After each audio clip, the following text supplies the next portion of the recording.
this week on the BackTable podcast. And we also emphasize the fact that we are not trying to introduce a platform that's going to increase the burden on the hospitals in terms of IT oversight and things like that. The way the platform is structured, essentially majority of the IT sort of burden of running the platform, managing the employees, adding new employees, all of that is handled by us.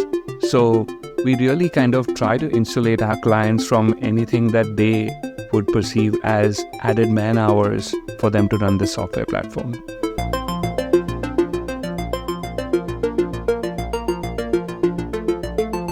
Hey everyone, and welcome to the BackTable Innovation podcast. You can find all previous episodes of our podcast on iTunes, Spotify, and on backtable.com. This is our next installment in the BackTable Innovation show, where you will hear stories from physician entrepreneurs who are helping to drive healthcare forward through medtech innovation. Hello, everybody, and welcome to the BackTable podcast. My name is Gopi Shah. I'm a pediatric ENT, and we have an awesome guest today. This episode's actually going to be released on our ENT channel as well as our Innovations channel. We have Dr. Rohan Walvekar. He's a clinical professor of otolaryngology and the vice chair in Mervyn L. Trail Endowed Chair in Head and Neck Oncology at Louisiana State University, or LSU, in New Orleans, where he's also the director of the salivary endoscopy service for the ENT department. Dr. Walvekar shared his experience with salivary disease on BackTable ENT episode 115, Management of the Plunging Ranula. So we're really excited to have him back again today. Rohan is also an innovator at heart. In addition to designing the Walvekar salivary stent, he also founded and is the CEO of nDorse, a team engagement software application. And so that is what he is here to talk to us about today, his innovation journey with nDorse. Welcome back, Rohan. How are you? I'm great, Gopi. Thank you for having me back again. I had a great time talking about salivary gland disease and ranulas, and I have to tell you that I had several of my residents who came up to me and told me that they enjoyed listening to the podcast. So thank you for what you are doing, because you're reaching a lot of learners. I think the information that you're putting out there is extremely vital for education. Well, thank you. For any of our listeners, please check out the episode 115, Management of Plunging Ranula. It was really good. We got actually a lot of good feedback on it as well. And shout out to the ENT residents at LSU New Orleans. Thank you guys for listening. So we're going to talk about nDorse today, just to tell our audience a little bit about yourself, how you got into innovation. So of course, Gopi, I'd be happy to share with you my innovation journey as such. Doing my medical training in India and then, doing fellowship here, I really never thought of myself as an innovator. But the opportunities you get, during the course of your training to try to improve, patient care sort of get you thinking about how else can you contribute. I think the Walvekar salivary stent was one such innovation that kind of sparked that interest in me. The idea that something that I had thought about would be interesting to a company and interesting enough that they would, develop it, and now it's helping patients was super exciting to me. Well, over the course of my career, I've been really blessed to have great mentors and work with wonderful people.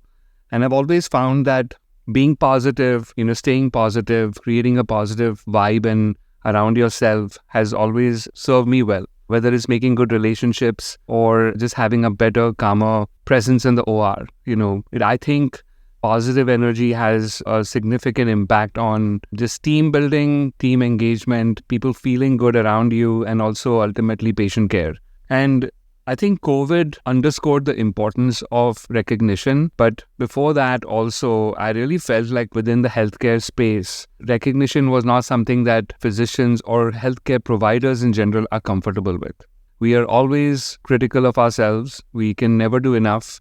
And, one of my mentors in this space, Dan Collard, who is the co-founder of his own company called Healthcare Solutions Plus Group, has been a great influence on me. And one of the themes of their company and the reason why they're in business is to make people understand that you can't give what you don't have. So if you are an empty cup, you can't really provide, you can't really give that care and compassion to others and to yourself.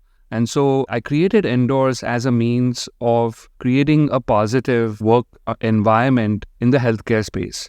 Now, it's applicable to all industry, but the idea was very simple. I wanted to make sure that as a healthcare provider, whether you're a doctor, a nurse, or anyone else, that if you find that someone's influencing your life positively, whether it is someone covering your shift or something more critical, that you have the opportunity to do so and to give them that feedback in real time and do it quickly without it disrupting your day-to-day routine. And that's how nDorse was born. So it's an application, an app, or is it something that's linked with Epic, or what are the tiger techs? Yes, it's basically a software application. It's a mobile app as well as a desktop application that works at an organizational level. So we contract with the hospital or a clinic or whatever it may be, or a department, and then everybody is sort of on that platform.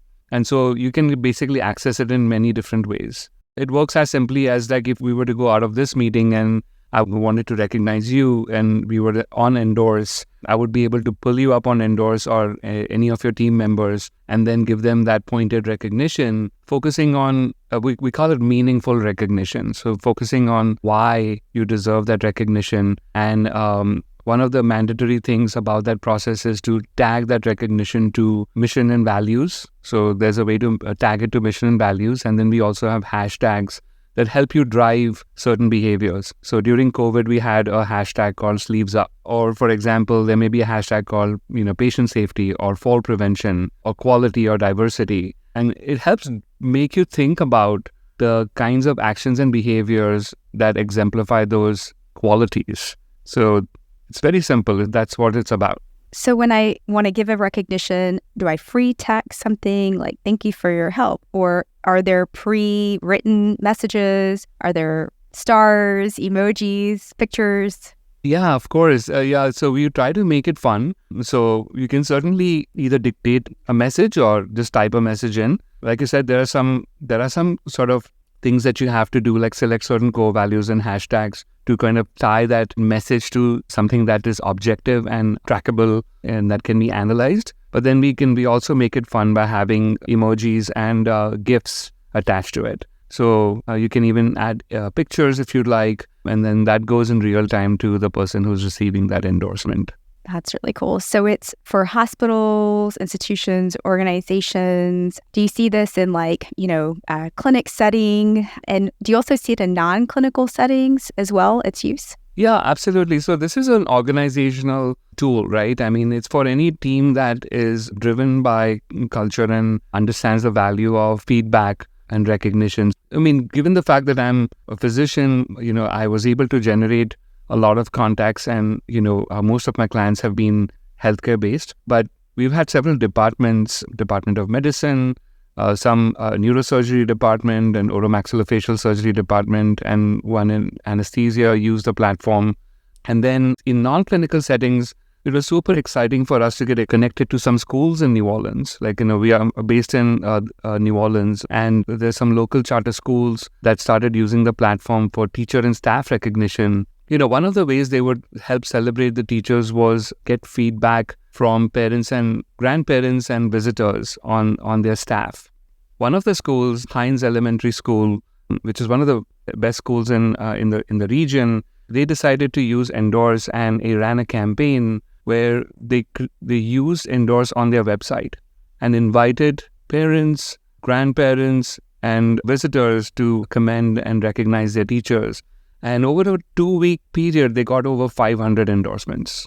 Wow. Yeah. That's cool. And the thing is that when I think about healthcare providers, when I think about teachers, a lot of folks are in the profession that they are because they're interested in creating value. The money is important, but I think it's more important to create value. And so in all of these mission-based, professions, I think recognition should not be timed. It should not be like, teacher of the month or teacher of the quarter. You should be celebrating, daily contributions of these amazing individuals, who give so much more than just what that 9-to-5 job calls for.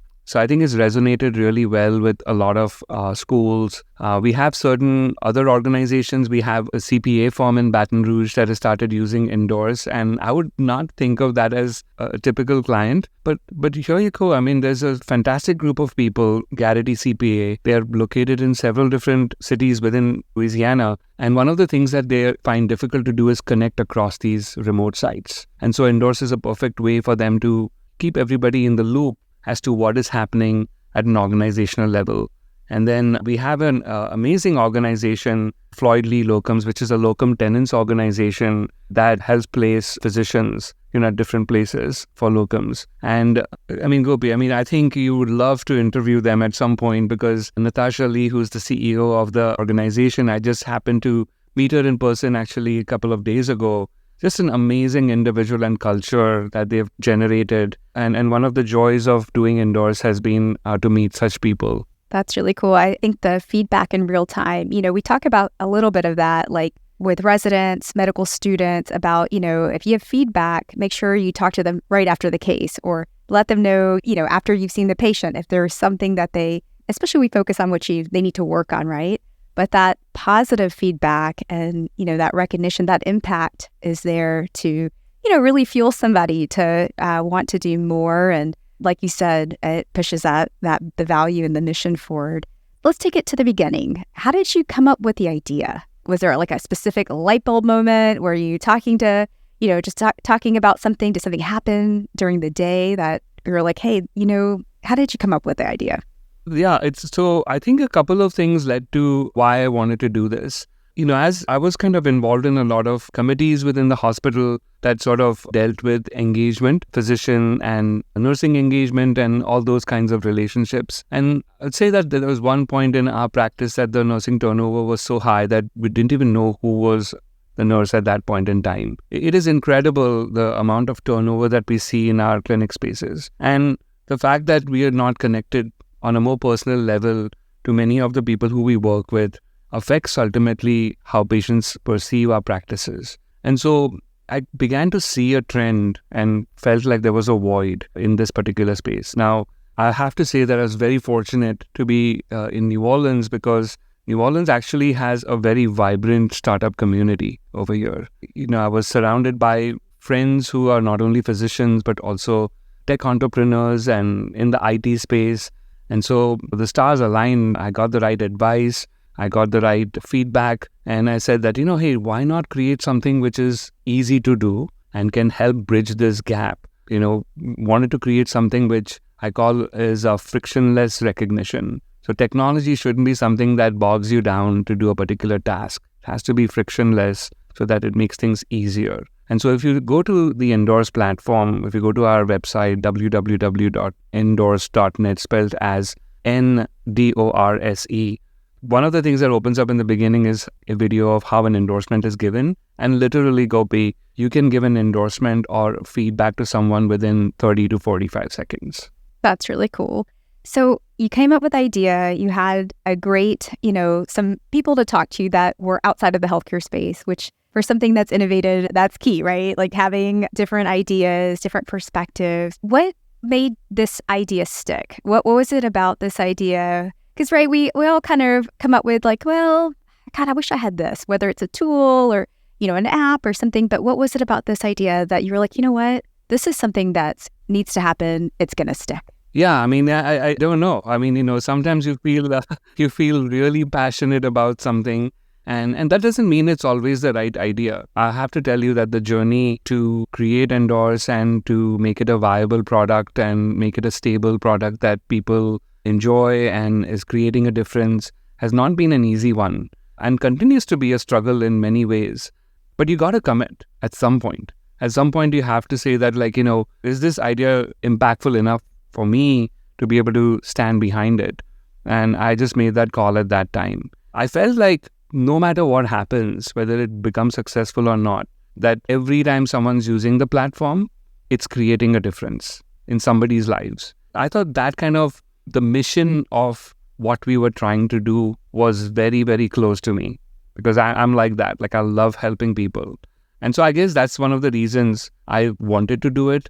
I still had a lot of things that I had not figured out. Like, I mean, how is this going to be sustainable? How is it going to be profitable? Like, how am I going to get this off the ground, being a full-time surgeon? And I have to say that if I didn't have the support of my colleagues, my chairman, and people around me, including my family, like, trust me, running a startup on the side, even though I'm a guy who wakes up at 3 a.m, even if you do that, it takes a lot away from your family. So, definitely want to give a shout out to my wife, Seema, and the kids for giving me that time, to be able to explore this.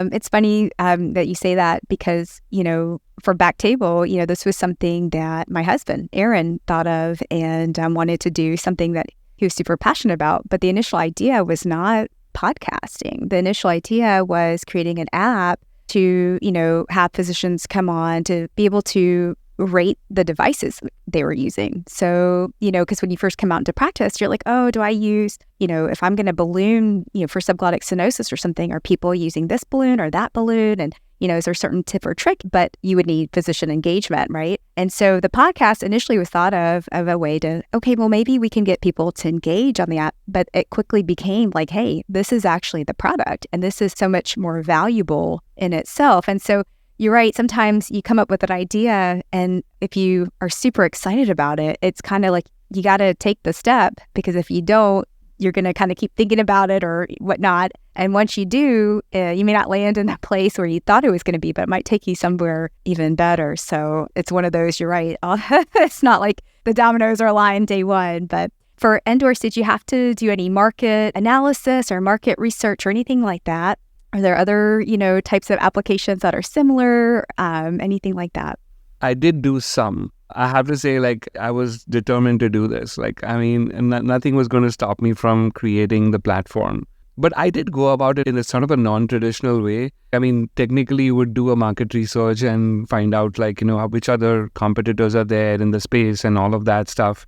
And I did find that there were a lot of competitors in the space. I didn't find that anybody really had an app built from a healthcare perspective and by a healthcare provider. I can tell you that as a physician, the amount of feedback that I get from healthcare personnel, administrators who I speak to about the platform, one of the things that they're really impressed about is that a physician came up with this. And I'm not trying to toot my own horn or anything of that sort, but for all the listeners out there, I mean, we as physicians are sort of leaders within the hospital, and people look up to us in ways that we wouldn't understand. And so I think we have a very powerful position to be influencers, to be role models. And so I think when you do something which is slightly out of what is expected, it is definitely valued from other people's perspective. So yeah, I mean, I didn't do a lot of like in-depth sort of business, development and developing a business proposal and a plan and all of those things in the beginning, but I did go very, very slow. Like after I developed a minimum viable product, which just did exactly what I wanted to do, didn't have any fancy features, I found a way to test it out in a healthcare setting through my own contacts. And I got some validation from that, saying that, hey, like, this is actually really interesting. And once I had that validation, then I went ahead and, developed a full-blown platform. And one other thing I'd like to say is that, like, I think a lot of startups, they go the route of, seeking funding from the beginning and like getting investors and a lot of money. And that's a great way to build a huge company. And also for those startup founders to be able to be sustainable very quickly. But it also puts a lot of pressure on those founders to meet those expectations of those investors. I didn't want to add to the pressures of my already existing high stress job, right? And so I wanted this to be fun for me. And so what I did was I completely bootstrapped the company. I still don't have an investor, but we grew slowly over a period of time. And I decided right from the beginning that other than the initial seed money that I would need to get the platform going, I wanted to make sure that it was a viable product, which means that someone's willing to pay for it. So I'm going to rewind for 1 second before we talk about some of the testing and the viability to make the minimum viable products and to make the basic app. Is that something you designed, Rohan? Did you work with a developer? Tell me who the initial people you were working with, your initial partners. Yeah. So yeah, I do not have any technology background. That's I'm awesome. just the idea guy. That's amazing. And so that's difficult, right? When you're a non-tech founder wanting to develop a technology software, you have to find the right people that you can trust to do this. I was fortunate that I had a friend locally who helped me build the minimum viable product. And then once that was done, and I knew that it worked, then I was able to find an offshore company in India that was, again, through personal contacts. I knew that this was going to go well. It was time tested, and I sort of went further deeper into developing the whole platform. Wow. Okay. And so when you tested the first version, we'll call it, the beta, version 1. Yeah, the beta version, yeah. How many people did you have try it out to know that, the feedback that you have is enough, or, Yeah. So I was able to try it at one of our local hospitals through a administrator colleague of mine, and we tried it out for about maybe 100 employees. Wow. It actually didn't do great in the first pilot.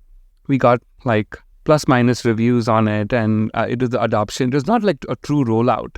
And so we didn't really get a good feel of whether people would want to use it or not. Then I got an opportunity with a hospital which decided to pilot it. And I remember this so clearly, Gopi, because this was between 2 cases that I was doing. And I got a call from this hospital, and I literally pitched the platform over a Zoom call between 2 cases. And they said, this is really exciting. Can we use it for 3 months? And I said, sure. How much are you gonna pay me? So they said, we can do 500. I said, okay, I'll take it. And that was the first true sale that I had. I mean, it was clearly not anything that was going to be profitable, but it was really the first evidence I had that, someone's willing to pay something for it. And that pilot went amazing. For 3 months, we got an incredible response from this group of 500 odd employees. And that went on to, go on to a system-wide license. That's interesting that you say that, have that comparison with the 2 hospitals, because there is a match, or what you think of with the ideal customer, right? The product has to be really understood by the customer so they value it and can appreciate it. And, so that hospital, that culture, positivity was probably, very important to them. So Dan Collard, who's my friend and mentor at Healthcare Plus Solutions Group, he has a great analogy for which hospitals would be perfect for nDorse, and he's made several introductions for us where it's working really well. He says nDorse is if you have a hospital that already believes in the value of culture and has a good culture, nDorse is like sprinkling seasoning on it. It's a great analogy. Yeah, it's fantastic. I mean, and that's exactly what we do. We try to make people understand that this is a platform. It's not going to fix the culture for you. You have to make that effort to make your people feel engaged and wanted and welcome. But this is something that may be one of the tools that will make it a whole lot easier and make the process a whole lot more trackable for you. Yeah. You talked a little bit about sort of initial seed money and things like that, and being able to kind of bootstrap. So that's really being able to take some of your own money, put it aside, and put it into this project that you believe in, yes? Or tell me a little bit about that. Yeah, absolutely. So I had to put aside some of my own finances to be able to develop the product, and it had to be a conversation with the family that, hey, we're going to do this. And it was a fixed amount of money in my mind. But then having these initial sort of small wins of someone paying me, $500 to do a trial made me realize that, we could get this off the ground.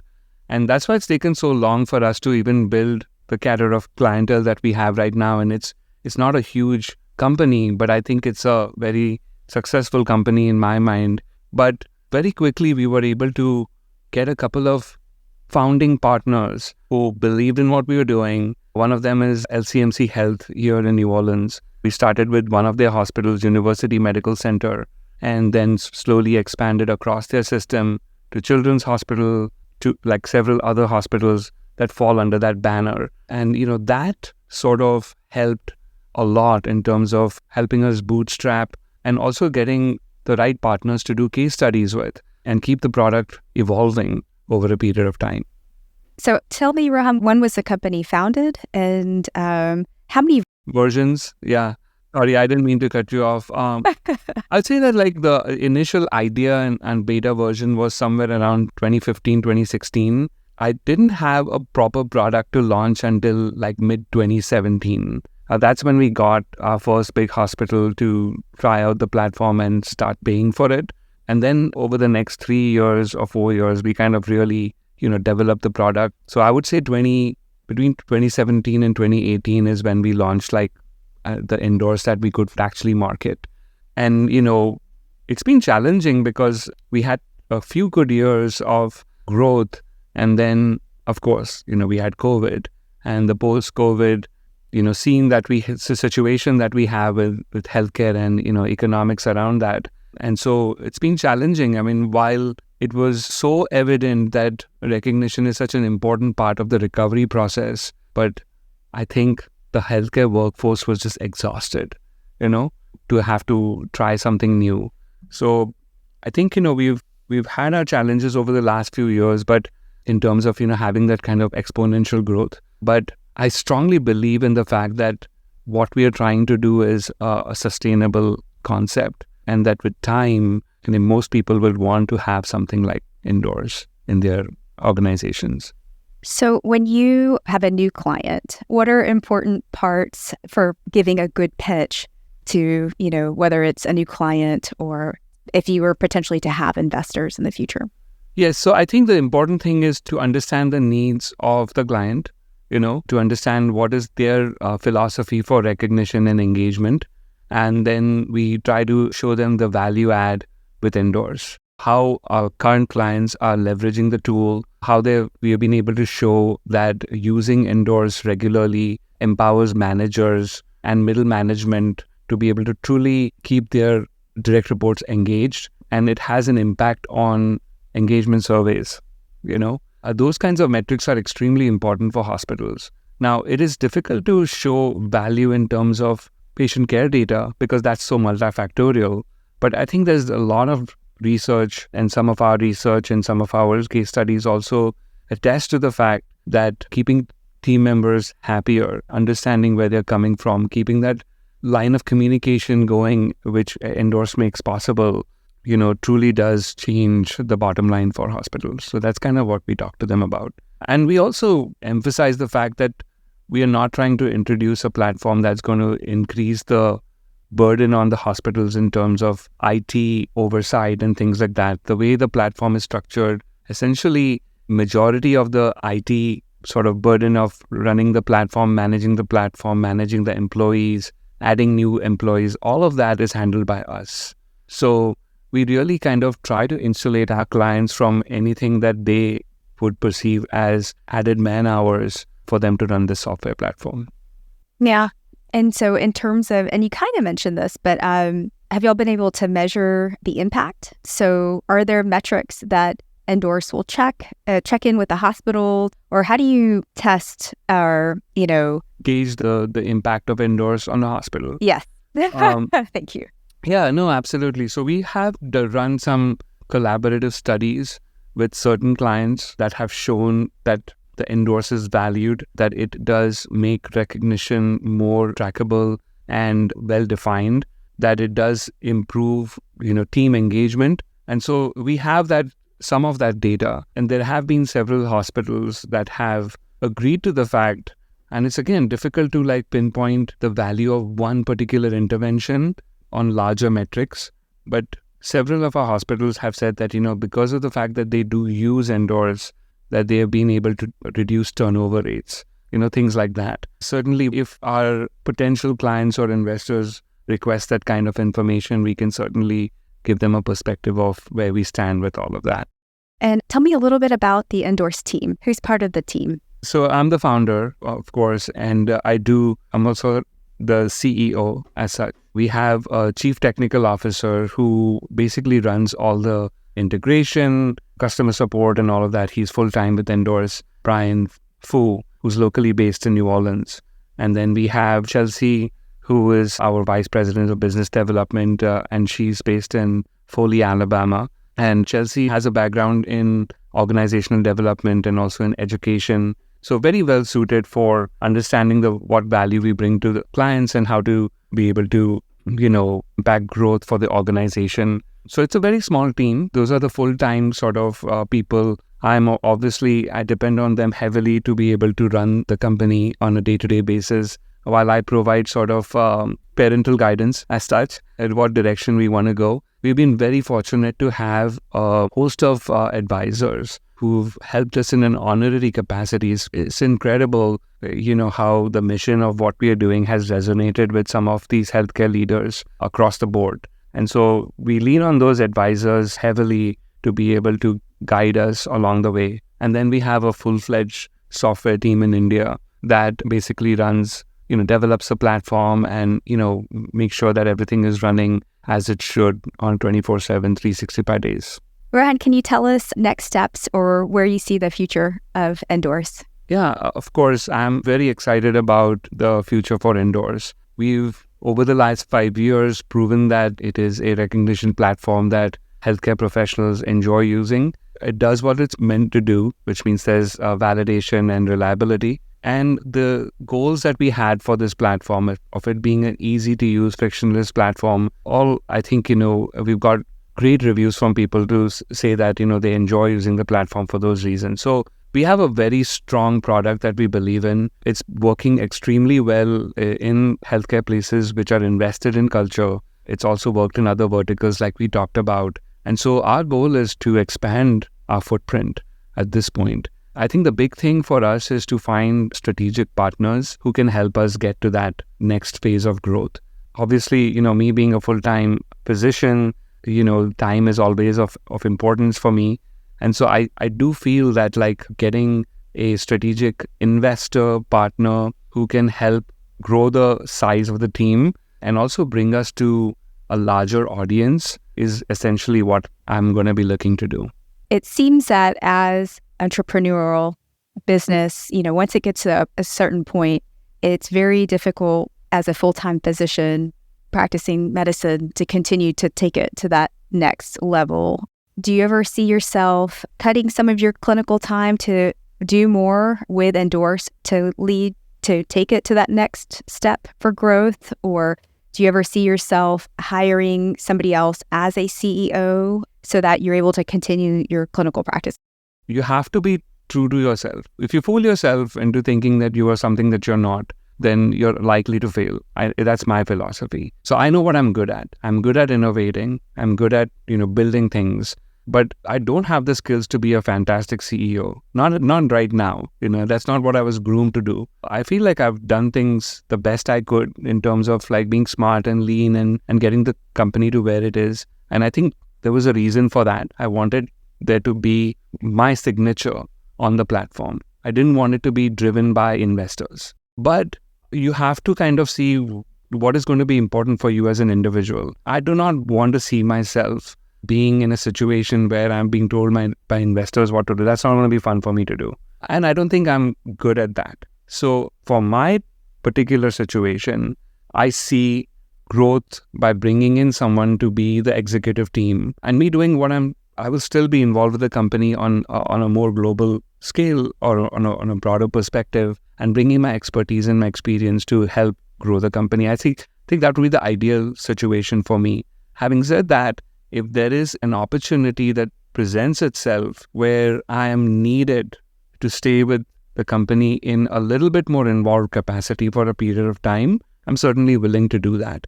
But I think if I am not true to myself in terms of what my skills and capabilities are, then it hurts the company. And I think that's one of the reasons that, like you said, you have to recognize that point of when is it the right time to say that, well, you've done a phenomenal job of doing what you've done so far, but now your time restrictions, your other commitments are hurting the company. You have to be able to look into the mirror and actually speak the truth to yourself, whether it is, your position in the company or even it's the product itself. If your product, pardon my language, but if your product sucks, you have to be able to say that it sucks, that you have to be able to say that so that you can make it better. that's what I've learned. Like, I've tried to be as objective as I can with nDorse. And the only way of doing that is to constantly get feedback from other people.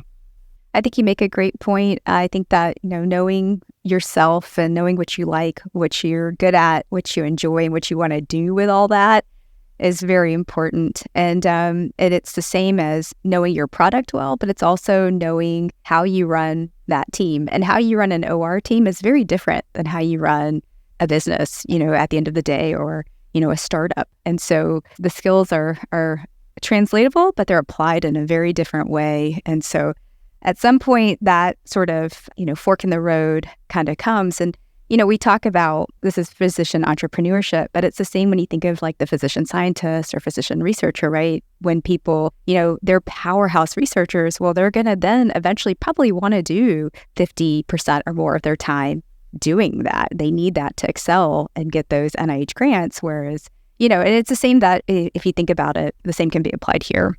100%. I totally agree with you. I think you can't be everywhere at one time. And for me, my clinical expertise, the work that I do clinically, for me, being a part of the residency program, being able to do research and innovating in that space is important to me. It's something that, my whole career is built on. I enjoy working with my residents and, working with the medical students, and that keeps me, I think, young, I want to continue to do that as long as I can. And I think we're in a good place with nDorse. I think we just need to get to the next phase of its evolution, which may or may not involve my presence. And I'm okay with it one way or the other. Rohan, what has been the biggest challenge that you faced on this journey? I think the biggest challenge for me has been constantly having to put myself in situations which made me uncomfortable, It's also something that I enjoy doing, but like right from negotiating my first sales deal to making decisions along the way in terms of who to bring on, equity-related questions, none of that I've ever been exposed to. And I don't know whether I made the right decisions, but I know that the decisions that I made are ones that I'm comfortable with. And you can't second guess yourself. You just have to know that, that's the right thing for you. And I got the best advice from a variety of places, obviously from friends, colleagues and stuff. But sometimes, I would get the best advice from my kids. I remember very clearly my daughter, Trisha, she's actually a marketing major now at LSU, but she was it was about 4 or 5 years ago. So she must have been like, maybe 14 or something like that, 14, 15. And there was early on in the process, like when somebody said that like they wanted to join the company, but wanted 30% of the company. And she's like, Dad, why would you want to give 30% of your company that you've just started? Or something of that sort. It was like, when did you become so wise? So, I think those are the challenges that you face along the way. And then I think another important thing I would say is that as a surgeon, as a physician, you're sort of, the leader of the team in most places. Like everybody's like looking up to you in terms of directing the OR or other things. Like you're the sort of top of the food chain, I would say. But in a startup, you're at the bottom of the food chain. So you have to learn to just keep your ego at home and be able to be the lowest person on the totem pole who's waiting for someone to call you back and all of those things. So it teaches you a lot. So while I say that there have been lots of challenges, it's been kind of a fun process for me. And I think I've learned so much along the way. I would not trade it for anything else. It has been a wonderful experience. And I hope it continues to be. Any final thoughts or pearls or advice that you would give for any physician entrepreneurs who are listening in? I would say that if you have an idea, be thoughtful about it, but you have to explore it. It's going to nag you otherwise forever. And there's so much talent. There's so much talent within our community, and there's so much, capabilities that you have to go down that route if you feel passionate about it, because I think we have a lot to contribute. So I would just say that keep innovating and take that next step. That's great. Well, thank you so much, Rohan. I love that the product is based on positive vibes. It's awesome. If anybody wants to learn more about nDorse, are there social media handles or your website Absolutely. So the website, as I mentioned before, is www.nDorse.net, spelled as NDORSE.net. You can always, contact me directly, and I'm happy, Gopi, to share my email and my cell phone with you that can be placed along with the podcast. We are active on LinkedIn, so you can reach out to me on LinkedIn as well as on Instagram and Facebook. So those are our social media sort of, reach outs. And then, of course, we are looking to make a change one organization at a time. So feel free to reach out to me if you feel that nDorse may be a good fit for your organization.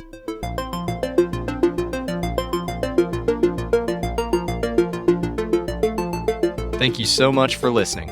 If you haven't already, make sure to subscribe, rate the podcast 5 stars, and share with a friend. If you have any questions or comments, DM us at BackTable Innovation on Instagram, LinkedIn, or Twitter. BackTable Innovation is produced and hosted by Brian Hartley, Aaron Fritz, Diana Velasquez Pimentel, and Eric Amaker. Our audio team is led by Kieran Gannon, with support from Josh McWhirter, Aaron Bowles, Nick Shellcross, and Ness Smith-Savadoff. Design and digital marketing led by Brian Schmitz. Social media and PR by Ann Dang. Administrative support provided by Jamila Kennebrew. Thanks again for listening. See you again next week.